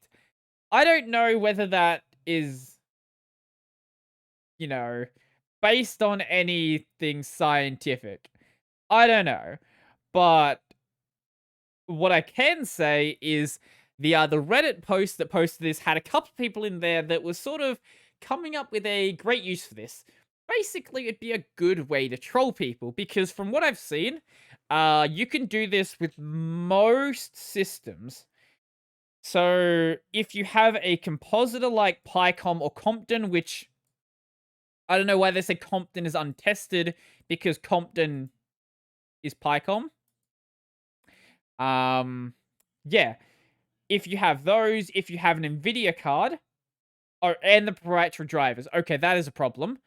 Or if you're using Wayland, you can use DDC. I don't know what DDC is, but I'm guessing this is a protocol that is implemented under most versions of Wayland compositors. But this would be a good way to troll people. You just go and set their computer to Grayscale, and if they don't know anything about this script, well, they're not going to have any idea how to change it back. They'll think their system is broken, and that just sounds like a fun way to bully people, I guess. Maybe I'll do a video on this, actually. I'll test out if it actually works on my system. Otherwise, no point actually doing the video. But maybe it'd be fun just to, like, dick around a bit. I have been doing a couple of videos recently where I have been sort of, like, trying to explore more stuff that I haven't really explored before. For example, I recorded a video earlier today where I was looking a bit into init systems, basically explaining like what an init is, like how they work, what the real purpose of them actually is. And one of the things I did during that video is sort of test out what happens if you set your init to things that are not actually designed to be an init, because your Linux kernel doesn't actually care what program it launches as your init.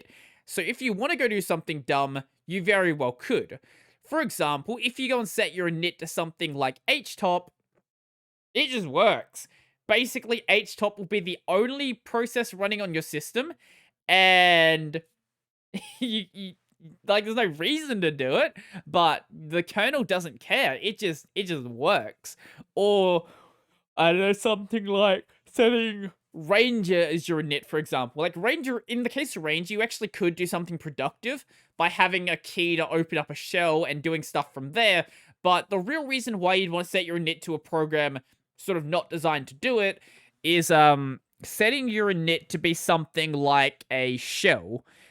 So when you go and do this, what basically happens is you will be dropped straight into a root shell, regardless of if you set a password for your root account or not. It doesn't care about that, it just drops you straight in.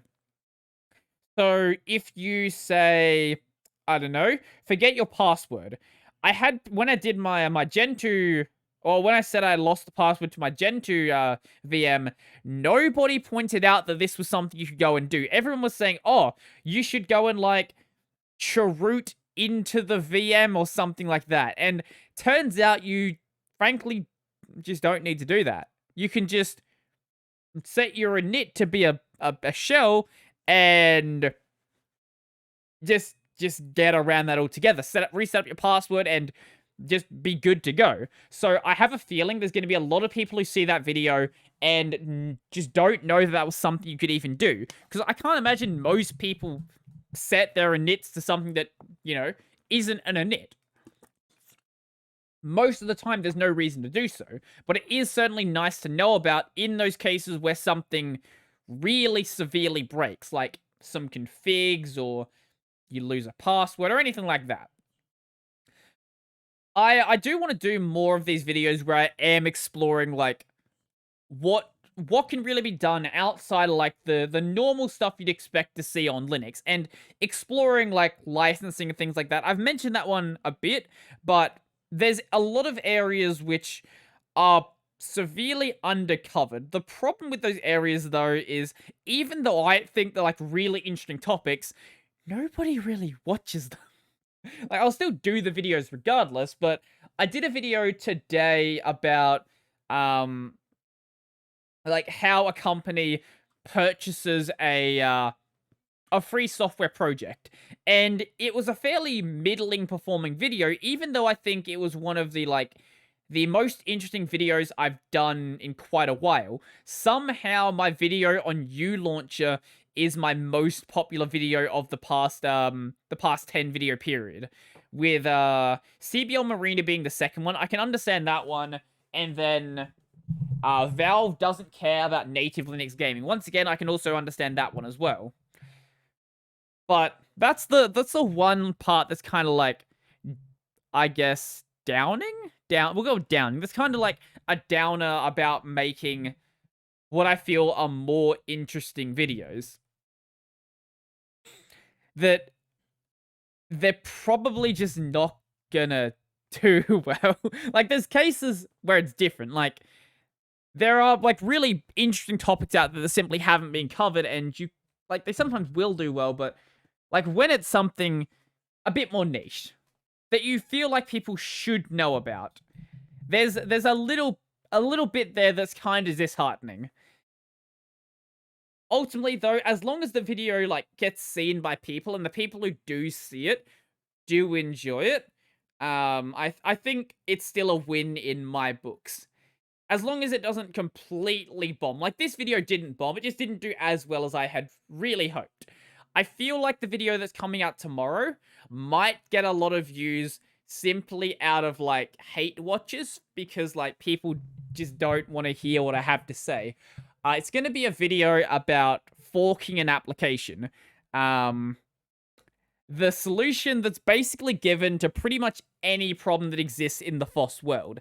And the video is going to basically be me playing, I guess, the, what's the word?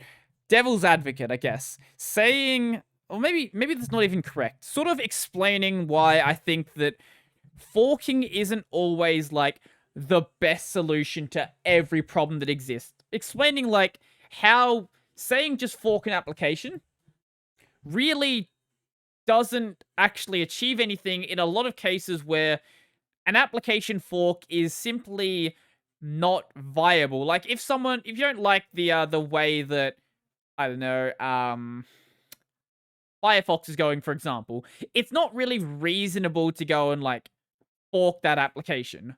Like, actually maintaining application like that is very, very time consuming and very, very difficult. So, like, while you can make the fork, actually maintaining it is a whole different story. And that's something that I don't think a lot of people consider. Like, today the video that came out was about free software and, like, buying it, and, like, one of the most upvoted comments I got was, "Oh, we'll just fork it." And I have a feeling of people like that are not gonna like to hear what I have to say. And I think that's an area that like, really has some place to explore as well. Not just making videos that get people angry for the sake of getting people angry. I don't have any interest in doing that. But, like, looking at those things that everyone knows is true, but doesn't want to acknowledge is actually the case. I think there's certainly a lot of room to, like, put those things at the forefront and make sure they properly get addressed, because you can't just keep ignoring the problems that exist just because those problems are inconvenient to acknowledge. I think you have to deal with them at some point, and making that point as early as possible, I think is something that I can hope to push ahead. Because these problems have existed since way before I've been making videos. They will probably exist way after, but if I can do just anything to make people even consider that these things might actually be problems that should be addressed, I think that I'm making some sort of difference. I hope. I hope, at least. I hope it certainly doesn't come across as, like, I'm just trying to start arguments for the sake of it. I think that I've sort of, like, built up that sort of trust with the people who watch my videos to understand that that's not what I'm trying to do. I like to sort of challenge the status quo that exists with how people look at these things and try to improve it. Because if you can't acknowledge your faults, there's really no way that you can actually improve upon them. I think that's the first step in actually dealing with that problem. And that got like way more serious than I had expected it to. So let's instead talk about something dumb, which I'm not sure if it's a troll or not, but it certainly does read like one, or read like someone who just simply doesn't know what they're talking about. With a name like Familiar Ad 3884, um, it certainly sounds trolly. Anyway, Linux open source computer BIOS. If you read that and just had like a brain aneurysm, that's good because we're going to keep reading. In my humble opinion, I think Linux giving too much focus on the kernel and the success on the kernel development. If we translate that into English, I think Linux is giving too much focus on the kernel and the success of kernel development. Okay, what do all of you think if Linux start their own Linux BIOS? A BIOS that can be flashed to desktop and notebook, and importantly, open source. The BIOS will have no problem integration with Linux kernel and distro. Whenever manufacturer only focus on making BIOS for Windows integration, the user like us have the freedom to flashing an open source BIOS based on Linux to the system. Now, if you know why that's stupid, that's good, because there's already a thing that is achieving this goal called Core Boot and Libre Boot. So, I don't know what this person is trying to like get to exist. Let's have a look at the comments though. Simply hell fucking no. The damn BIOS used to just pass the hardware information to the OS, and that was it. The OS could not much less write to the BIOS. It should have stayed that way. It was much more secure that way. So for me, Linux only want to focus on the kernel, not the whole OS ecosystem. FreeBSD, I think there are more focus on the OS, not just the kernel. FreeBSD is very different from Linux. Linux is just the kernel. With so much documented notebook overheating, the OS can't truly function when manufacturer have different instructions ACPI than what Linux kernel read. Can't see CPU, GPU voltage, etc. because manufacturer only make it easily accessible for Windows and Mac user to read. If it's accessible from these systems, it's accessible from Linux. Maybe a time for Linux, rather than just be a kernel, start adding open source BIOS so that kernel and BIOS work without a single problem. And everyone in here is just like, you know that like Core Boot and Libre Boot exist? Like, like I don't know like what this person is trying to get at. It doesn't make any sense. What do you all think if Linux start their own Linux BIOS? As many have said, there is Core Boot and there's Linux Boot. You mean Libre Boot? I'm pretty sure you mean Libre Boot. I don't think a Linux boot exists. Maybe it does. The BIOS will have no problem integration with Linux kernel and distro. I don't recall having integration issues already. Security maybe, but not integration. For bootloader, there is not much of a difference if it is Linux or Windows. Oversimplified, and it's the hardware loads kernels, memory, and passes control to it. Also, there is a thing as secure boot which makes custom UEFI impossible. Yeah, that's also another problem. Even if like the Linux Foundation did make like, I don't know, a Linux-based BIOS or whatever that's supposed to mean, like flashing a new BIOS or flashing a new UEFI with modern hardware, like, is very difficult. There's a reason why the list of compatible hardware with things like Core Boot and Libre Boot is so minimal, and it's mainly older stuff because, like, that's just how hardware is made now.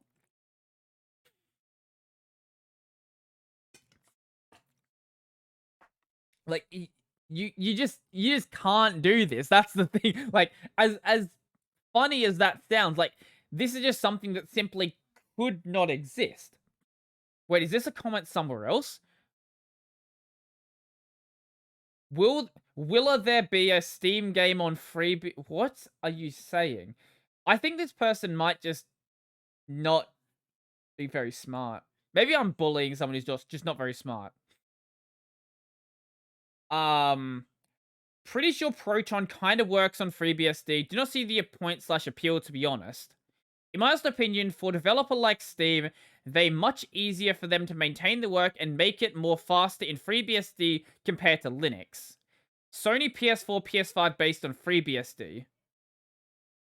I don't know what this person is doing. Like, are they a Linux guy? Are they a FreeBSD guy? I think they just like saying like streams of thought that don't make any sense.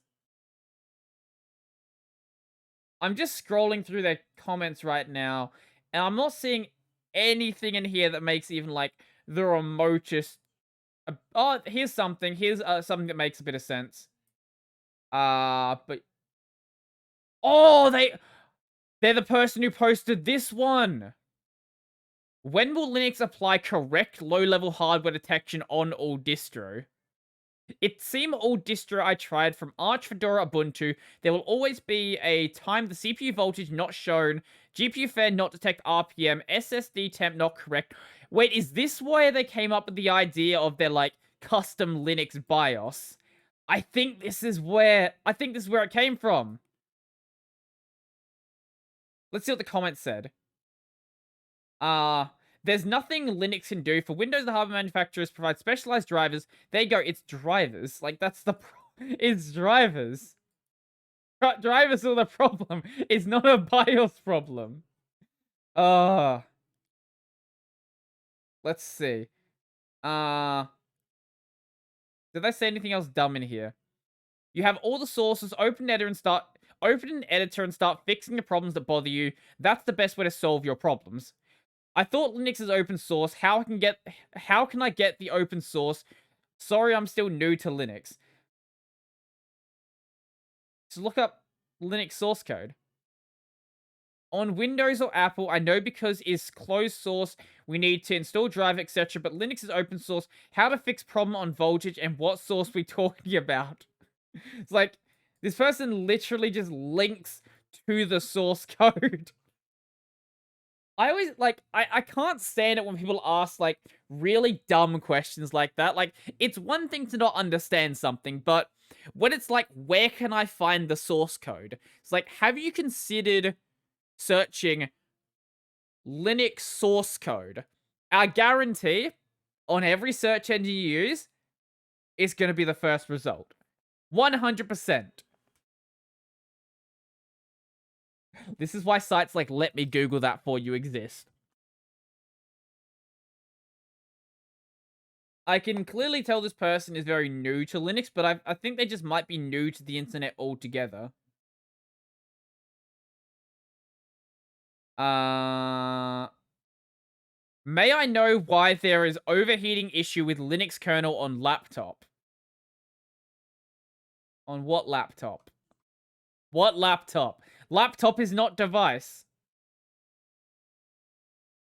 Wait, now that they're saying they're new to Linux, but a week ago they were recommending that people use Arch Linux. What? What? I don't understand.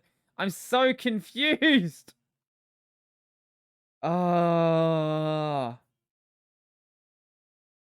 I'm so confused here. I genuinely don't understand. Oh my god. The internet has some fun characters, and Reddit especially. If you want to see like the peak of human intelligence, I highly suggest just scrolling through the new posts on like r/Linux or r/Ubuntu, anywhere like that. Better yet, doing it with an RSS feed so you can get stuff before the mods delete it. That's where you can see the extra humor that's just like, mate, I don't know how you even thought that posting this like was a good idea. Like, if it's something that's so basic.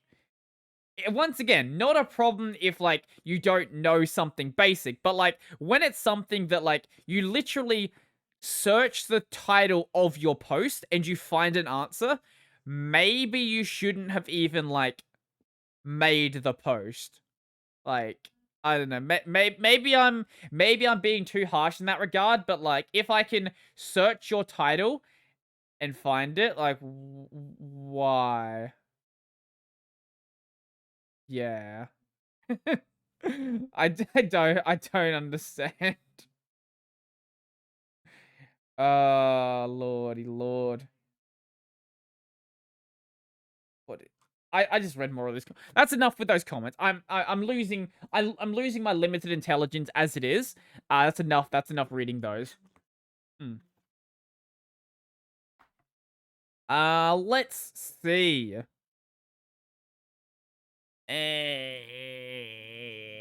What do we have on here? Oh yeah, this isn't much of a topic. I'm just really confused why they used a picture of Tokyo Ghoul. This is like a TV backlight kit. I guess I've seen these things exist from time to time. Basically, what they are is like they hook into what your TV is displaying, and then I guess bleed the colors along the outside, and it's supposed to make it like I guess like a more immersive like experience or something. I don't exactly know like the deal, but I only mention this because for some random reason, whoever like actually chose the pictures in this article decided to use a picture of Tokyo Ghoul. Like of all the things, like if you're gonna pick an anime, like why Tokyo Ghoul? Why not, something and this is the first season. I think this is the first episode of the first season. Like why not something airing right now or something really popular, like I don't know, Demon Slayer, and using like the what was the is it episode 21? Demon Slayer season 1 episode, what was it? Fu- Uh what no, it wasn't. What was the episode? What was what was the other what was the episode? Um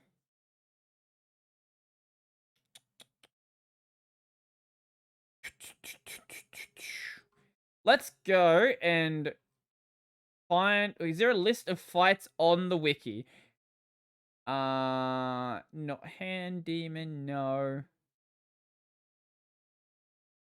Was it? Was it the Dewey? Yeah, it was the Dewey fight. Yes. I don't know why, like, with Demon Slayer being like as popular as it is right now, why not like, use this this absolute hype fight as like what you're gonna show off, or like why is it like one of the most boring scenes in Tokyo Ghoul? Or why not use like, I don't know, Attack on Titan or anything like that? I'm just I'm just baffled. I'm just baffled that this is what they went with. Or even like if you're gonna do Tokyo Ghoul, like one of the interesting scenes in Tokyo Ghoul, like I don't get it. I just don't. But hey, if you want to like, I don't know, have some LEDs behind your TV, I guess, like this is a thing you could do. I don't know if they make any sense to actually buy. I'm not recommending them whatsoever. But like, hey, that's a piece of technology that exists, I guess. Maybe it'd be cool. Maybe I would try them out. Like they're only $75. If I actually like, had space with my TV, wasn't like literally sitting behind my monitor right now, maybe I would. But yeah, that's something that's happening. So yeah. Yeah. Because this week actually I'd planned out extra stuff last week to make it so this week when I was editing the podcast early, I wouldn't like have issues getting stuff done on time. I think I planned out too much last week, and now my week is like really, really open. Like, I planned out all of my videos for next week on Monday. Podcast is done today. I'm not going to edit tonight because it's like 10 p.m. right now, and I want to go to bed at some point. I go to bed at like midnight, but I'm going to sit up editing this for like an hour or so. I'll do that tomorrow. So tomorrow I will edit the podcast and edit the last couple of videos. Then I'm basically done for the week. Then I've got 2 live streams, and on Friday I'm going to do clips. Clips don't take that long. Thursday is completely open, so I might actually spend some time actually doing a bit of drawing. Seeing like the amazing art that Jupiter's been doing for me has really I was already wanting to start doing more drawing anyway, but seeing the amazing art Jupiter's been doing really has inspired me to actually like properly put some time into it and actually like try to actually get good at drawing. I did mention some stuff I was buying. I forgot that I bought this actually, but I've actually got a tablet on order. I bought it because I wanted to play Osu with a tablet, but you know, it's a drawing tablet, so maybe I, you know, should draw with it as well. Here it is. Is it this one? Yes. The very recommended tablet for us. The other one by Wacom. I got the small version of it because it's fairly cheap and it's apparently a good tablet, and the drivers on Linux apparently are really good. But even if they're not, like, I could always just boot up my my Windows system and use it like that. There's also another, like, Wacom's really weird with naming stuff apparently. So there's the one by Wacom, which is their drawing tablet. But then there is also the Wacom One. Like, why do you name 2 devices exactly the same like that? This is a, like, actual drawing tablet, I guess. Like, it's a creative display. Yeah, there we go. It's a creative display. Whereas the other one is, like, just, like, a replacement for your mouse. That is much more expensive, and you probably wouldn't want to, like, play OS with this. You'd, like, damage the screen, and it's probably not the best to do that. Why the hell, of all the pictures you could show it off with, why do you show it off with like the shitty corporate art style? Like that, what's the art style called? I've looked it up before. I hate it. It looks awful. Corporate art style. What's it called? There's a Wikipedia page on it. Corporate Memphis. That's what it is. If you know what I'm talking about, you know exactly this art style. You've seen it before. It's that really like lifeless, bland corporate style that makes it seem like, you know, the corporations are hip and cool. Look at this. We've got like fun designs.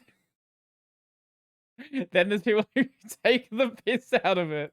I honestly, like, when you do it like this, it actually gets like kind of fun. God, okay, there's a couple of yabe ones in here, but this one I I do definitely like. I hate this art style though. I genuinely hate it. And anyone who like actually draws this, please just stop. I know that like every company loves this art style, but just stop. Please, like, this is it's the least creative thing I could possibly imagine. Every company looks the same. Maybe if, like, one company did it, it would be fine. But, like, when everybody's doing it, it stops being interesting and is the style of our tech dystopia, as some websites I'm scrolling past right now are calling it. Let's see if we can find some amusing here's a good one.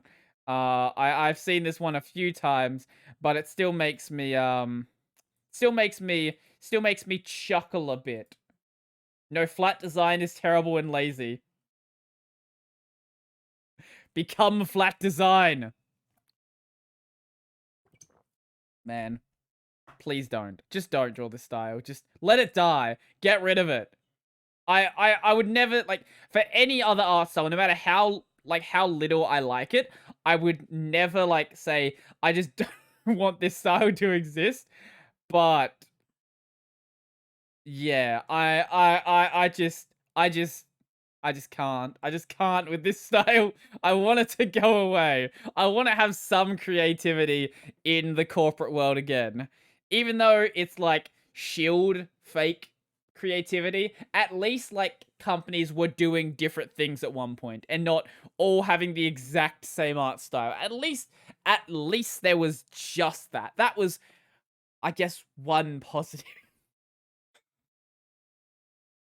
I think surprisingly, I actually went through most of my topics. There's a couple on here that I didn't get to, but some of those aren't super time sensitive that I really could put to next week, I guess.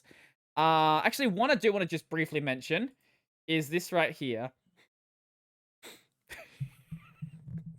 Which is so fucking dumb. Regulations against ransomware payment, not ideal solution.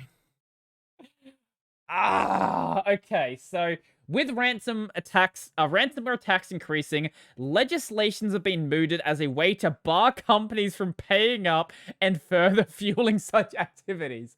Basically, what they're saying is they want to basically provide a way for the government to fine companies that pay to get their data unlocked from ransomware.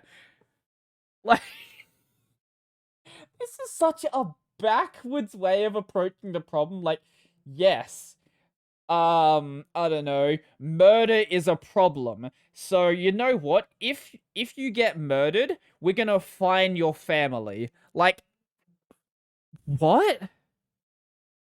Like, that doesn't make any sense. Like, I think you're punishing the wrong people.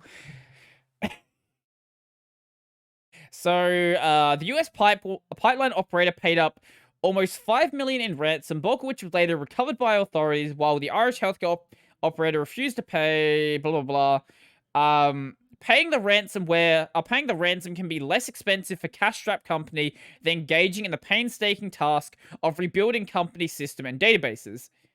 Yes. It's just like, there's a lot to this article, and I have no interest in reading all of it, but like, I had to just stop for a moment and like get away from the internet when I read that. It's just like, of all the solutions to ransomware attacks, why is the one that like anyone even like suggested as an idea? Regulate companies that get affected by it. Like that. This is why the ANCAPs might have a point. And on that note, we've hit basically 2 hours. ANCAPs might not be entirely wrong. End the podcast. Sure, why not? What should you go and watch today?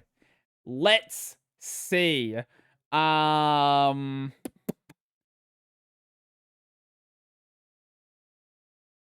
Who should you go and watch?